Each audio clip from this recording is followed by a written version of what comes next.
right, we are back with another edition of Seminole Sidelines, reeling them in. Usually, we would go live with this, but we had some technical issues on our Sunday show where we didn't have a lot of video, and I'm not sure if you're going to get to see my new Van Halen T-shirt that just came in the mail yesterday that I wore for the show. But anyway, so we're going to tape this one today. My name's Pat Burnham. I'm the host of Seminole Sidelines, and I'm with Charles Fishbein, Osceola recruiting analyst, who's been in this game a long time. Fish, welcome to the show.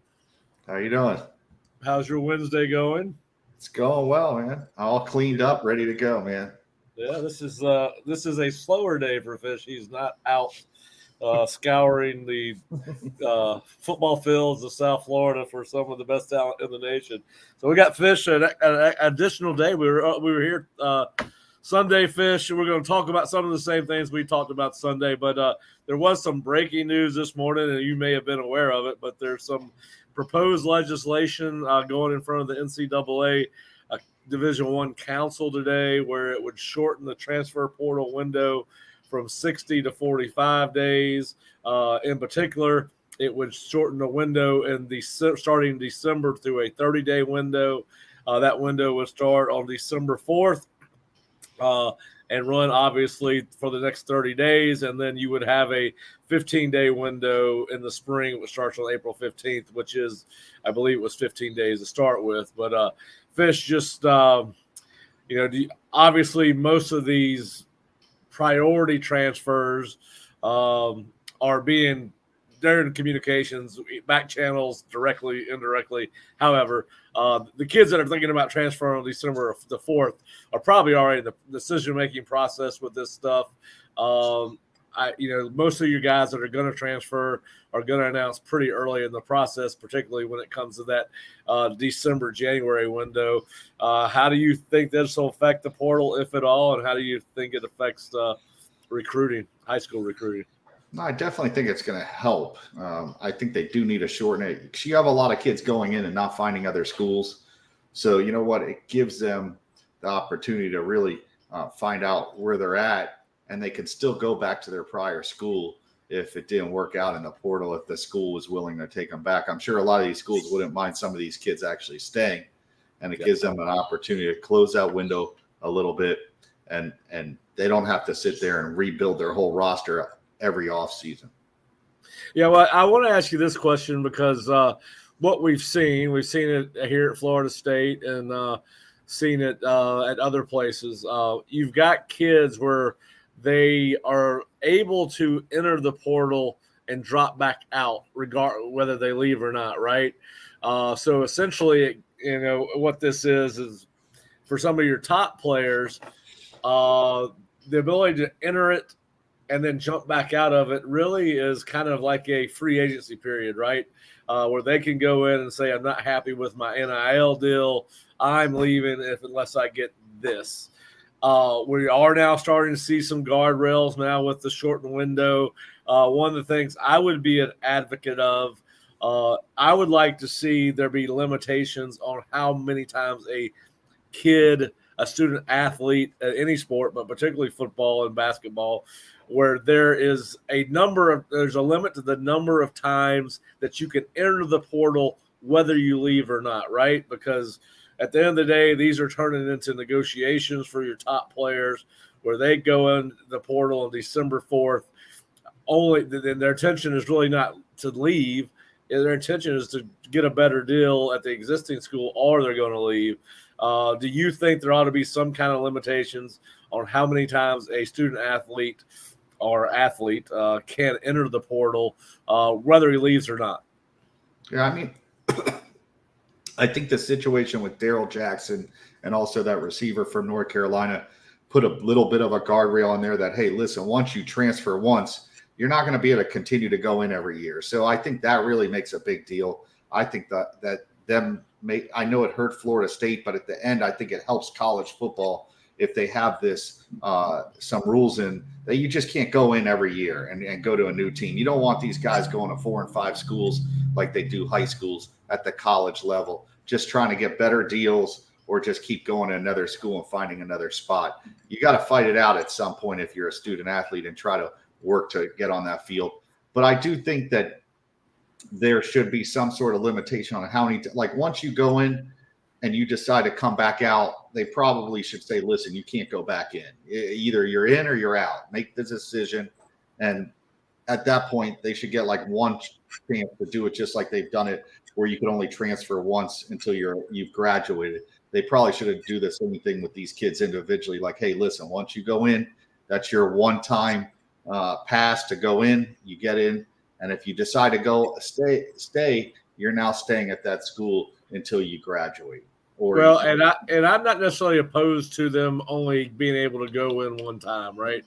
I'm fine with them going in twice. Sometimes, you come in as a freshman and maybe you're not playing, and maybe you get disillusioned with the entire process because you've been promised playing time. It doesn't always work out like that when you get there. You could have a different reason for transferring as a junior, a coaching change, whatever the case may be. I'm not necessarily as concerned about people entering more than once.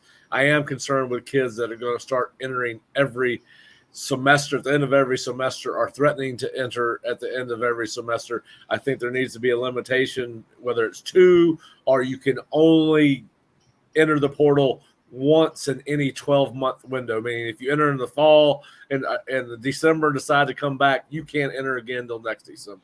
I do think there needs to be something like that. But I'm fine with them entering more than once because there are legitimate reasons for a kid to enter more than once. But I do think it's also not fair to the colleges and the coaches for these kids to enter every year, although I guess you could make the argument that coaches have unlimited free agency outside of their buyouts, particularly the head coach. I just don't think you want – I know we've had situations, whether it's a Colorado situation or whatever. I think at some point these guys are – maybe they're not pro – they're definitely not pros. They're also not just regular student athletes anymore.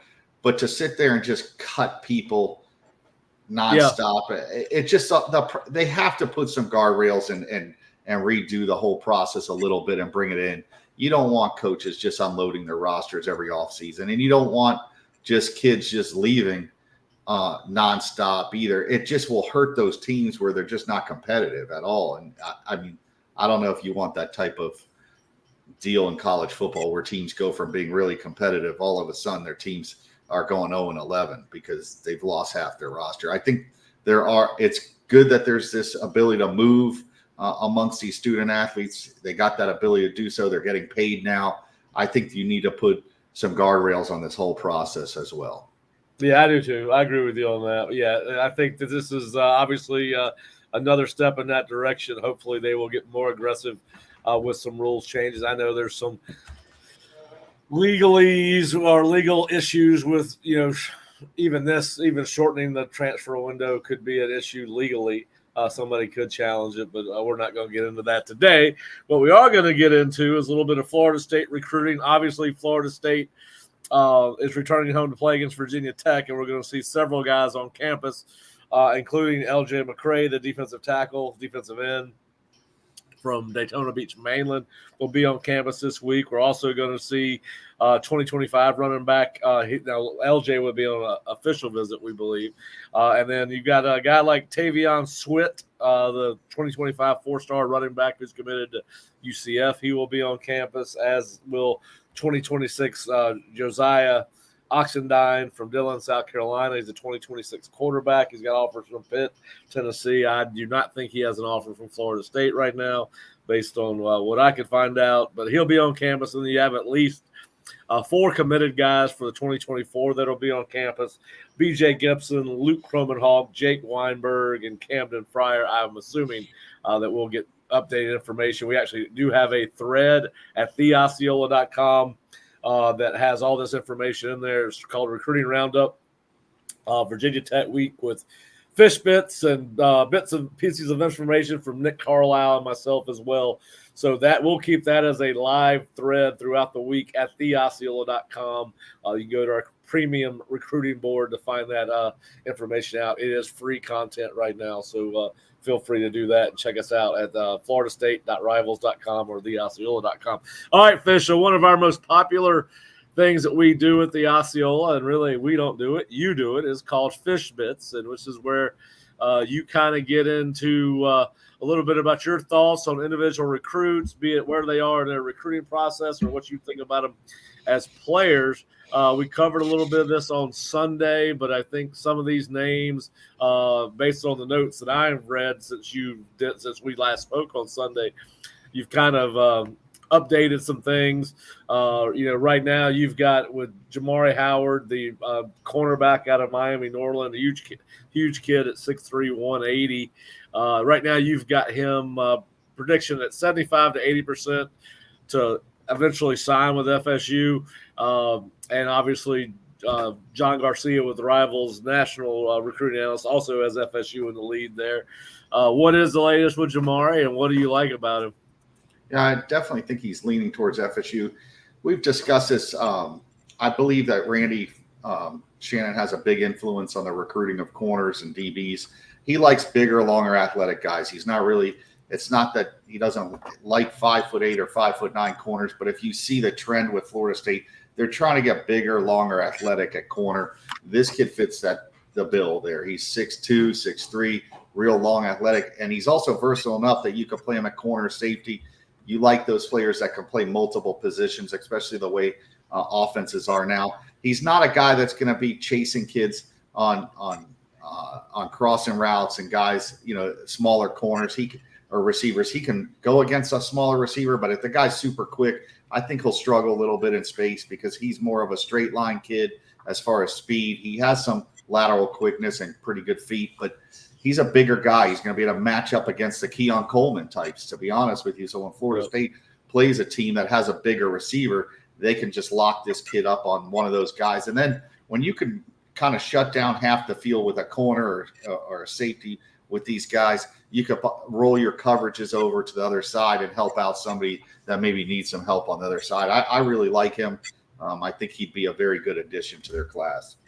Yeah, I'm gonna leave most of what you had about Ny Carr in the Fish Bits. We talked a little bit about him Sunday, but one of the changes you made to some of the updated information you've got from there is that you believe that FSU may be a little bit down on his list. I think you're right, as you always talk about, and we always talk about. Show me what you've done, not what you've said. He's got a chance to come here every weekend with his teammate Landon Thomas, who's committed. He's been on campus before, but it's been a while. But you have Miami and Georgia, or Miami leading in that. Is there anybody else outside of Miami that you feel is strong with Nye right now? Yeah, I think Auburn and possibly Florida is one of their schools. I just think Florida State likes where they sit in the wide receiver room. They've got some really good pieces right now committed to them. They brought in Hakeem Williams and Vendravius Jacobs last year. They kind of could be selective. That's why Jeremiah Smith, who I'm sure we'll talk about a little bit, is probably higher up on that board right now. Yeah, and you mentioned Jeremiah. We did talk a little bit about him on Sunday, and kind of our lead-in was that, listen, he's got a connection to Ohio. I mean, he's committed to Ohio State, but there's a connection between his 7-on-7 coach down there in South Florida and the Ohio State program. You know more about that than I do. But you also we were pretty much both leaning towards the fact that we thought he was a hard Ohio State lean on Sunday. Obviously, you've gotten some new information since then. Yeah, I mean, I've heard from somebody I trust that, they think Florida State's really in the ball game with this kid, that they have a real legitimate shot. Listen, this is a long game when it comes to recruiting. I've always said, when you're the home team or home state, I do think at the end you have the advantage, whether a kid, all of a sudden, I'm not saying it's happened, but somebody in the family, something that happens where the kid wants to stay closer to home. I just think that it's hard. It's easier for you as an in-state school to land these kids, especially with Ohio. Even though Ohio State has had great success over the last few years with their wide receivers and they're all going to the NFL, Florida State now has shown the ability to develop receivers with this staff. It looks like Keon Coleman will end up a first rounder. So that really helps their cause. I mean, these kids all believe that these coaches develop these kids. It's nothing against the coach at Ohio State. He's a great coach. But at the end of the day, a lot of these kids already have the talent, but they get credit for developing them. So now it's helping Florida State. A couple of years ago, everybody was off the Ron Dugan's bandwagon. Now these kids like Johnny Wilson are having good careers.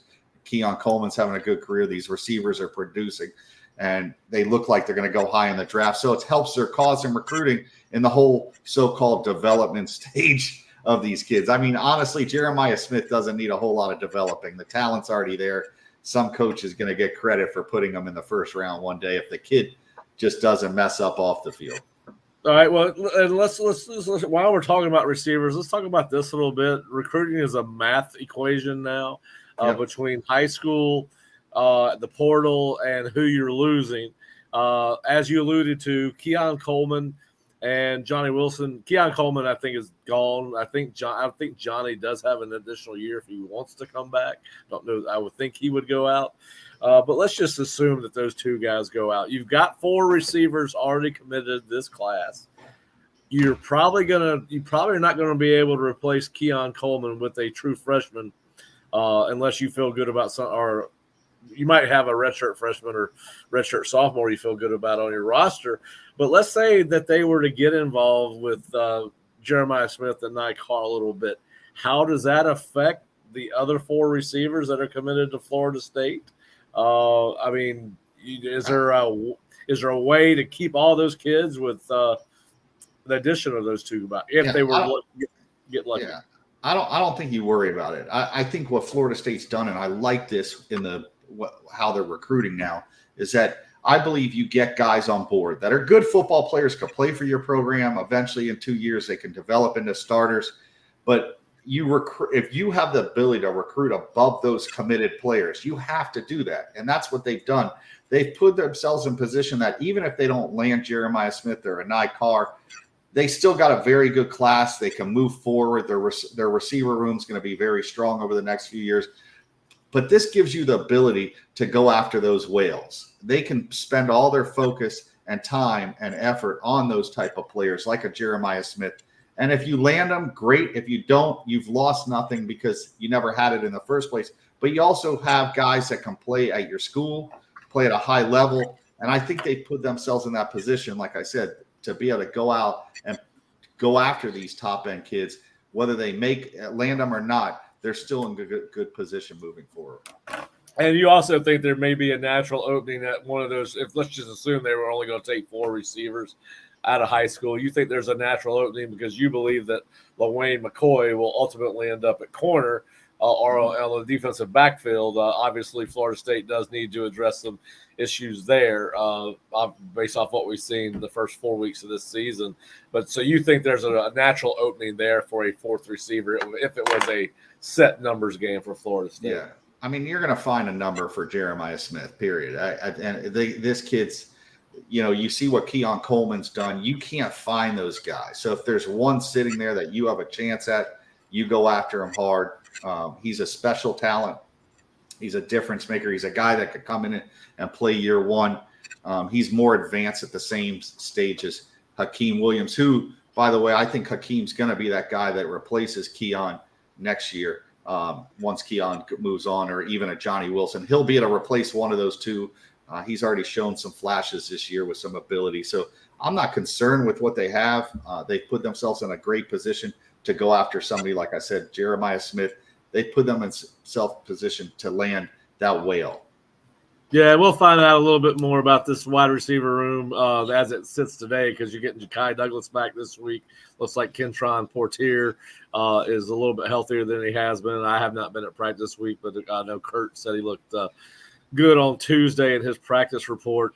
All right, so we've seen FSU use a lot. They're using 4 tight ends on a regular basis depending on the call in the situation. It's Morlock and Bell. We've seen Bell line up in the backfield. We've seen Douglas come in as an in-unit tight end, obviously, but you've got Landon Thomas committed, but you think there may be another Georgia tight end that is in the mix for Florida State right now. Tell us a little bit more about Amir Jackson from. I have him listed more as an athlete because he can play tight end or defensive end. These type of players you always want to recruit, guys that can play multiple positions. But yeah, it wouldn't surprise me to see Florida State. This kid's stock is rising quickly in the state of Florida. Norvell likes to use the tight ends. We've discussed this, and I think though Bell's going to be off to the NFL, I think there'll be some attrition. They lost Courtney has been a tight end. He was a linebacker. I believe you guys said he's back at tight end. Who knows what happens with him? He may enter the portal. I think you're going to see some attrition this year in that position. I've always said I think they're going to take 2 this year, whether it's a transfer from another program, if it's a JUCO kid, whether it's a high school kid. I think you're going to see another one. This kid, Amir, could be that guy. I definitely think that they're going to take a second one in this class just because Norvell likes to use tight ends, and we really don't know what they have behind these 2 other guys. I think the one bigger tight end, I forgot his name for Florida State. You just mentioned Douglas. Yeah, I think Douglas has shown some flashes this year, but he's kind of an in-between, whether he's an extra lineman or he's a tight end, but he has shown ability. So you've got at least him, and I think Morlock will come back for another year. I don't think he'll leave, but I do think you'll see the other tight end leave after this season. So I do think with the attrition and one of the kids, Bell, going to the NFL, I think you'll see them bring in 2 guys.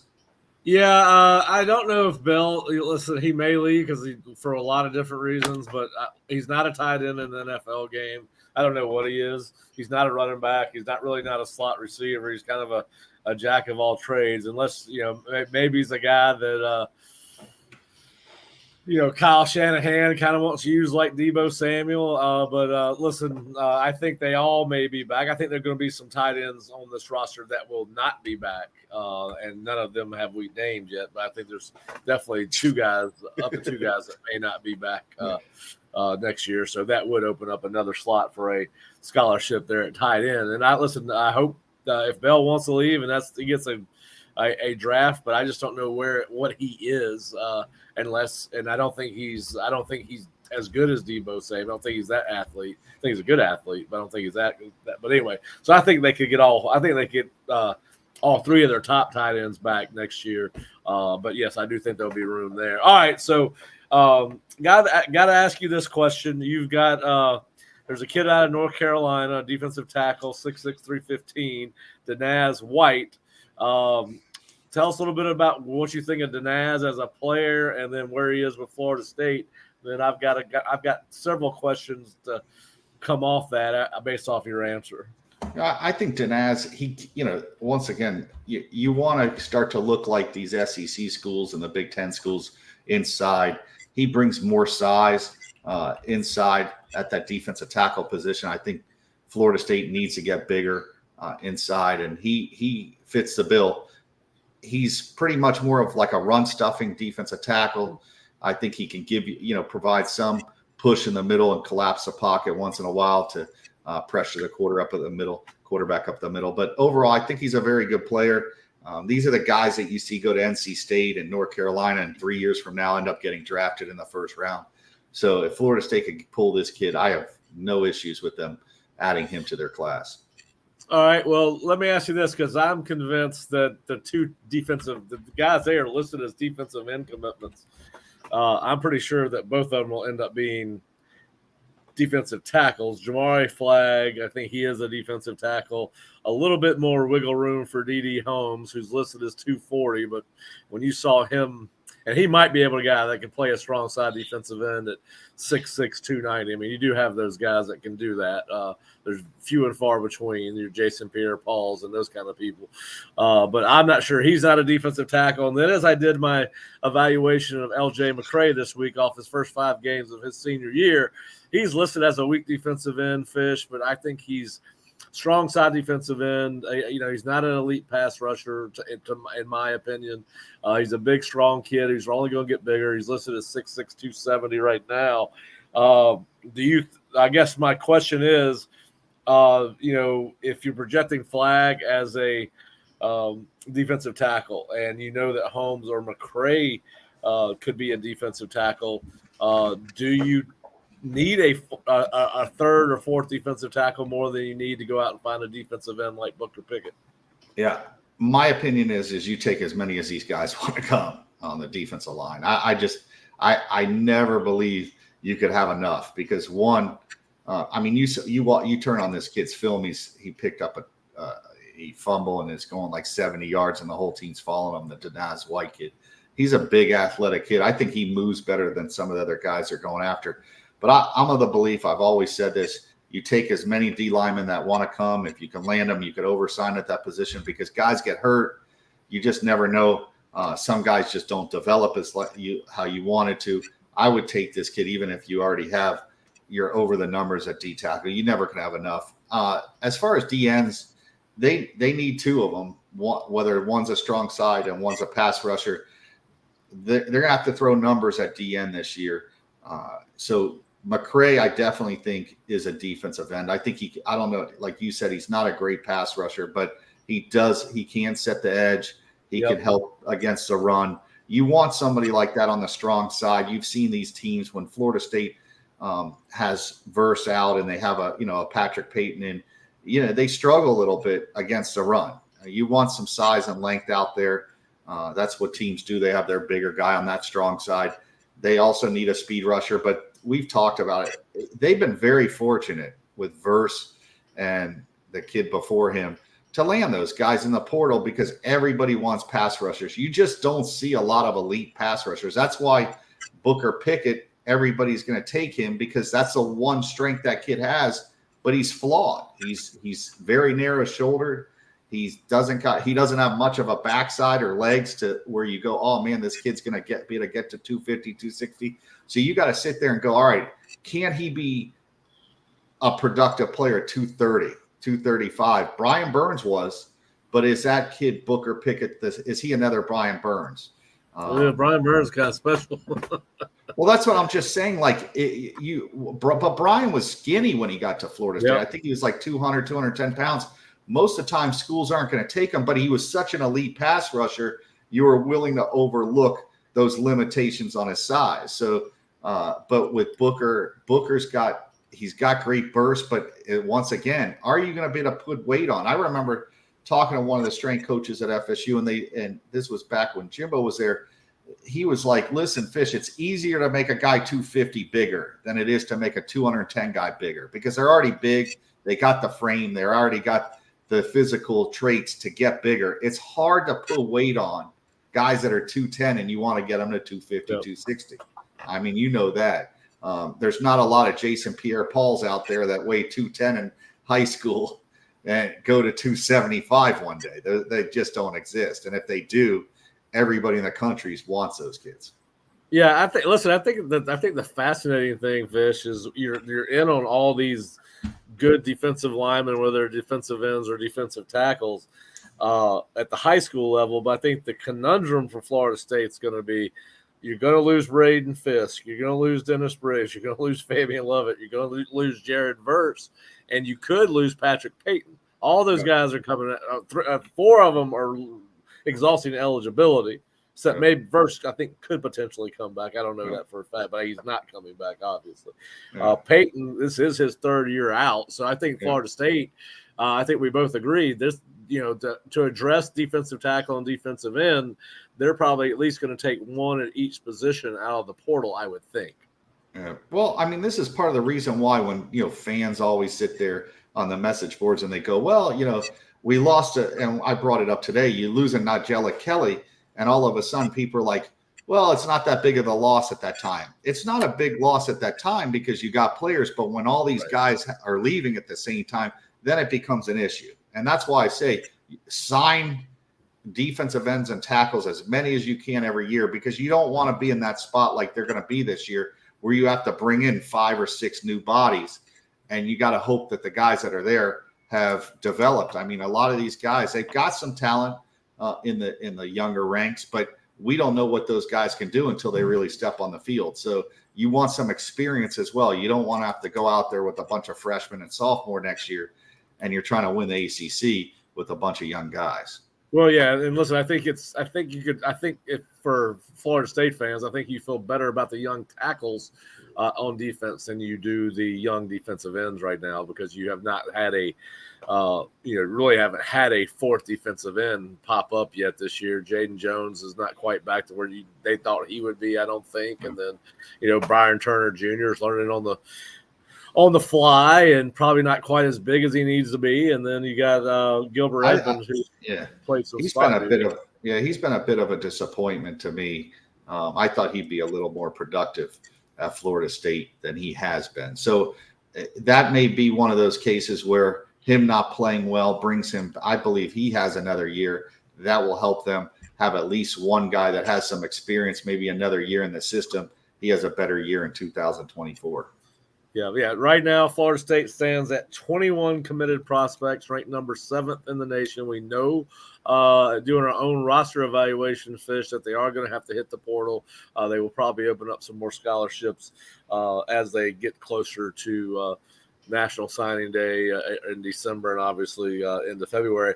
Now, obviously, transfer portal guys don't sign. But anyway, all right. So listen, we started a series called Reeling Them In, which is always tied to recruiting, and we're going to do some mid-senior year evaluations. We will be. I did a evaluation on LJ McCray, which will come out in print form either later tonight or tomorrow. And as I said, I thought he was more of a strong side defensive end / defensive tackle than he is a weak side defensive end, which is what Rivals has him listed as. He is a big kid, long, has certainly the thing that I liked about his film, Fish, and I don't know if you've had a chance to look at it, is you could definitely tell he's added some substantial weight to his frame, but it's good weight. And it really hasn't slowed him down a tremendous amount. I do think he's a strong side defensive end, more so than a weak side defensive end. I think that he has good natural football instincts. You can tell his father was a football coach. He kind of understands his role on any defensive call, and then is very good at going and making a play. When he uses good leverage, he's unblockable at the high school level. Has a tendency to play high, and really will have to come a long way as a pass rusher, but pretty good against the run. And so, just your thoughts on LJ as the midway point of his senior season. Yeah, I like what I've seen. I've always liked this kid from 2 years ago.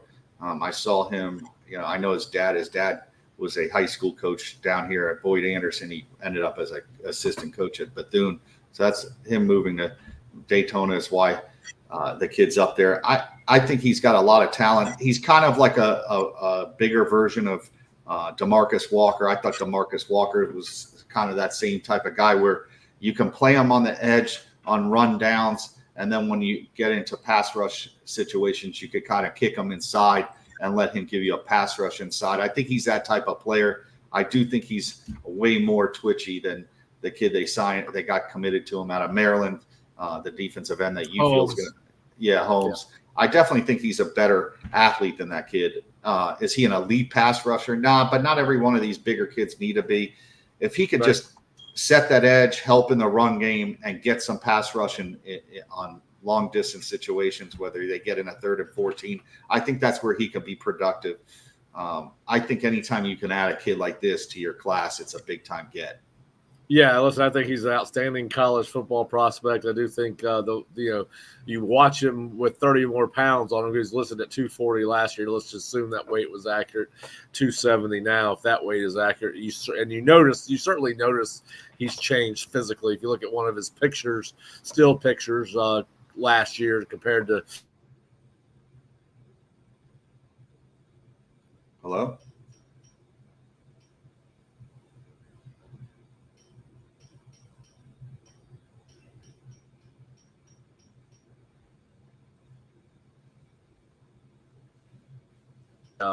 Strong side guy. All right, so we did our last guy we want to talk about, Fish, is an offensive tackle prospect, Jayden Todd, out of West Lawrence, Georgia High School, near Dublin, Georgia. And listen, it's our job to critique and go back and watch these kids on film, and he was just happened to be one of 2 names that was pulled out of a hat, more or less. He had updated film. He's got 2 updated copies of up to updated games on his Huddle account. So that's what we broke down. He was a kind of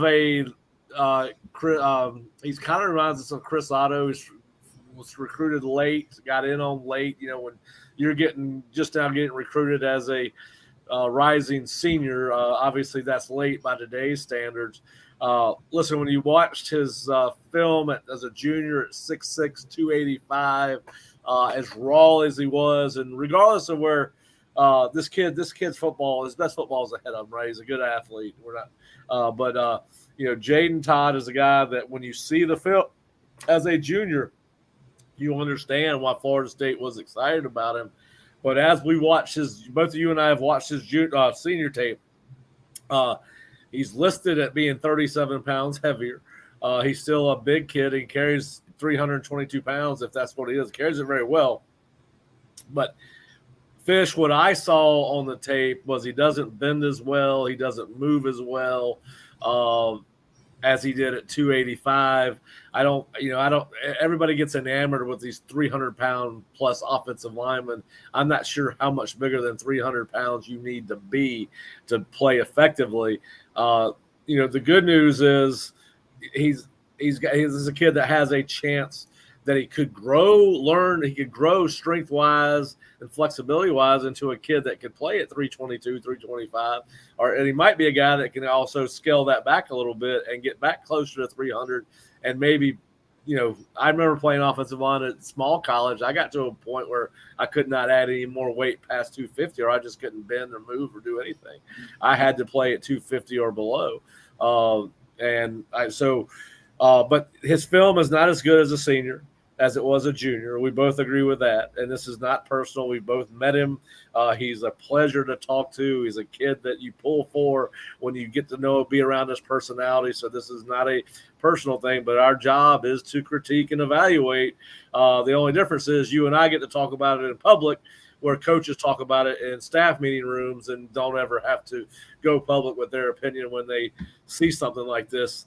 I think he now looks more like a long-term developmental kid than he does a guy that could, based off his junior film, I thought he was a guy that could come in, redshirt a year, maybe as a redshirt sophomore, start competing for playing time. What's your take on Jayden Todd after watching his film?